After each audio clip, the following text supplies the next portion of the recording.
अस्सलामुअलैकुम viewers, welcome to Urdu Pixel. उम्मीद करती हूँ कि आप सब लोग खैरियत से होंगे। आज की वीडियो में हम माजी की कुछ इन्वेंशंस और टेक्नोलॉजीज के बारे में जानेंगे जो कि दुनिया को हैरान करी हैं। लेकिन उससे पहले उर्दू पिक्सल्स के चैनल को सब्सक्राइब करें और साथ लगे बेल आइकॉन को भी प्रेस करें।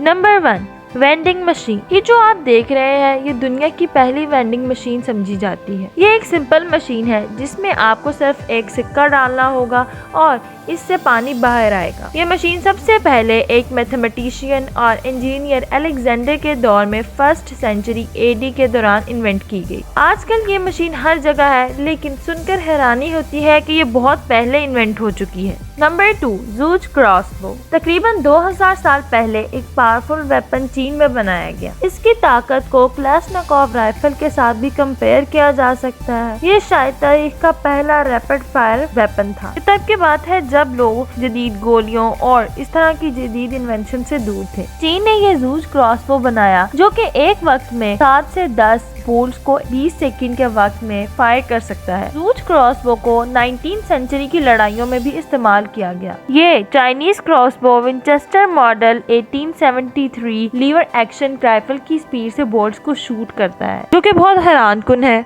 Number 3, hydraulic hammer. South east China में आर्कियोलॉजिस्ट को 2000 साल पुराना एक वर्किंग टूल मिला, को हाइड्रोलिक हैमर कहा गया। इस हैमर को चलाने के लिए बहते हुए पानी में एक पहिया फिट किया जाता था जो कि पानी के बहाव से घूमता था, जिसकी वजह से हैमर वर्किंग करते थे और इसके जरिए लोग अपना अनाज वगैरह पीसते थे। ये हाइड्रोलिक हैमर दिन में 24 घंटे और हफ्ते के 7 दिन काम करते थे और इनको चलाने के लिए किसी किस्म की इलेक्ट्रिसिटी, लेबर वगैरह की जरूरत नहीं होती थी। हाइड्रोलिक हैमर तकरीबन 445 न्यूटन की फोर्स से हिट करते थे। कुछ सेंचुरीज के बाद इनको मेटल कास्टिंग के लिए भी इस्तेमाल किया जाने लगा। नंबर 4, टेस्ला कैंटेरस। जब हम एंशिएंट व्हीकल्स की बात करें तो आपके जहन में क्या आता होगा? चैरियट्स, वाइकिंग शिप्स या ट्रोजन हॉर्स वगैरह। ना कि एक ऐसी बोट जिसका साइज एक मॉडर्न एयरक्राफ्ट जितना हो, लेकिन एक ऐसी रियल बोट पुराने जमाने में इजिप्शियंस के पास मौजूद थी। ये एक रियल बोट थी जो कि 3rd सेंचुरी BC में बनी, जिसको टेस्ला कैंटेरस कहा जाता है। इसको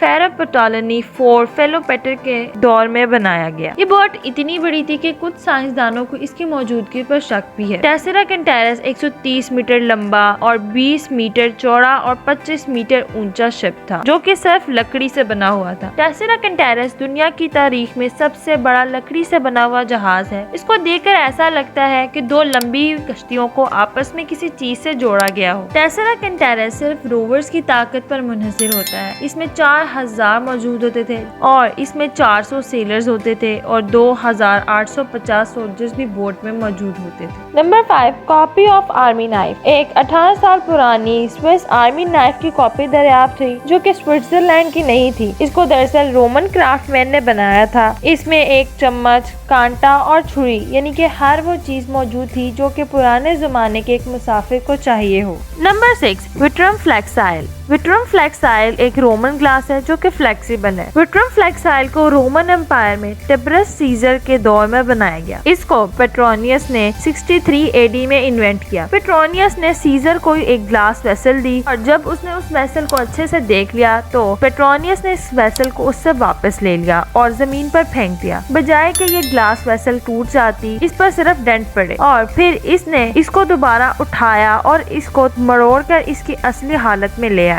और इसको विट्रम फ्लेक्साइल का नाम दिया गया। आज कॉर्निंग नाम की कंपनी ने 2012 में बिल्कुल पेट्रोनियस की तरह का एक ग्लास इंट्रोड्यूस करवाया है जो कि फ्लेक्सिबल है। Number 7, Stradivari violins. माजी की सबसे मशहूर टेक्नोलॉजी में स्ट्रैडिवरी वायलेंस बनाना भी शामिल है। 650 से 1750 में एक स्ट्रैडिवरी नाम की फैमिली वायलेंस बनाती थी और इनके साथ बहुत सारे दूसरे म्यूजिकल इंस्ट्रूमेंट्स भी बनाती थी, जैसे सेलोस, गिटार्स वगैरह। आज के दौर में भी स्ट्रैडिवरी वायलेंस की वैल्यू बहुत ज्यादा है। इनकी कीमत $100,000 है, लेकिन आज सिर्फ 600 वायलेंस ही इनमें से बाकी रह गए हैं। स्ट्रैडिवरी वायलेंस को बनाने की टेक्निक सिर्फ स्ट्रैडिवरी एंटोनियो और इसके बेटों को ही पता थी और ये इनका एक फैमिली सीक्रेट था जो कि इनके साथ ही दफन हो गया। स्ट्रैडिवरी वायलेंस पर रिसर्च करने के बाद एक हाइपोथेसिस बनाई गई जिसके मुताबिक कि स्ट्रैडिवरी फैमिलीज इन वायलेंस को बनाने के लिए एक स्पेशल लकड़ी का इस्तेमाल करती थी, जिसकी वजह से ये यूनिक साउंड्स बनाते थे, लेकिन कोई भी आज तक ऐसा वायलिन नहीं बना सका।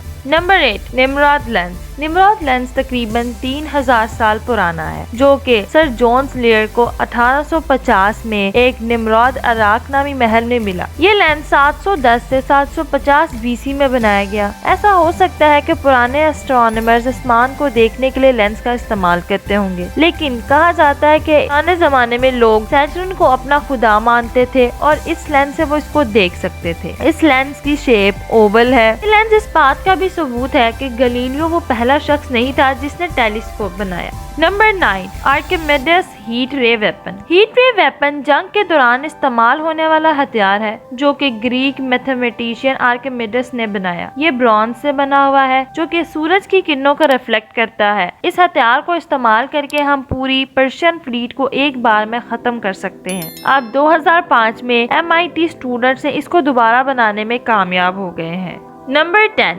एंटिकाथेरा मैकेनिज्म। इसने सदियों से सबको हैरान किया हुआ है। ये डिवाइस सूरज, चांद और दूसरे प्लैनेट्स की मूवमेंट से इवेंट्स का पता लगाने के लिए इस्तेमाल की जाती थी। ये दूसरे एस्ट्रोलॉजिकल पर्पसेस के लिए भी इस्तेमाल की जाती थी। ये डिवाइस 1990s में एंटिकाथेरा के आइसलैंड में मिली। साइंसदानों का कहना है कि ये डिवाइस पहली या दूसरी सेंचुरी BC से बिलोंग करती है। इस डिवाइस का पर्पस अभी पूरी तरह से साइंसदानों की समझ से बाहर है, लेकिन इसकी कंस्ट्रक्शन ने साइंसदानों को पजल किया हुआ है। इस डिवाइस को एनालॉग कंप्यूटर का भी नाम दिया गया है क्योंकि इसके अंदर ये खासियत मौजूद है कि ये तमाम सोलर ईयर्स और लूनर फेसेस को कैलकुलेट कर सकती है। अगर आपको ये वीडियो पसंद आई है तो हमारे वीडियो को लाइक करें और उर्दू पिक्सेल्स के चैनल को सब्सक्राइब करें। अल्लाह हाफ़िज़।